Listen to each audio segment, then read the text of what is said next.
এমনি সবুজ আপনি লিখেছেন ভাতিজা মারা যাওয়ার পর ভাতিজার বউকে বিবাহ করা জায়েজ আছে কিনা। ভাতিজা মারা যাওয়ার পর ভাতিজার স্ত্রীকে চাচা যদি বিয়ে করতে চান সেটা জায়েজ আছে, এটা নাজায়েজ বা হারাম কাজ নয়। কারণ ভাতিজা বিয়ে করলে তিনি চাচার জন্য চিরতরে হারাম হয়ে যান না, বিধায় এটি হতে পারে। কিন্তু যদি সন্তান কাউকে বিয়ে করেন, বাবার জন্য তাকে আর বিয়ে করা জায়েজ হয় না, অর্থাৎ বাবা চাইলে তাকে আর বিয়ে করতে পারে না, আজীবনের জন্য হারাম হয়ে যায় বাবার জন্য।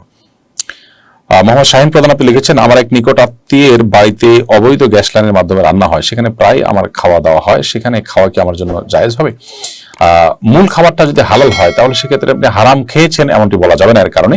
কিন্তু যেহেতু অবৈধ গ্যাস লাইনের মাধ্যমে চুরি করা গ্যাস দিয়ে রান্না করা হয়েছে, অতএব আপনার এই খাবারটা খেতে গিয়ে আপনি হারামের আশ্রয় নিয়েছেন, অর্থাৎ একটা হারামে লিপ্ত আপনি হয়েছেন। হারাম খাননি কিন্তু হারামে লিপ্ত হয়েছেন। বিধায় এটা থেকে আপনার বেঁচে থাকার ব্যাপারে সচেষ্ট থাকতে হবে এবং আন্তরিক হতে হবে।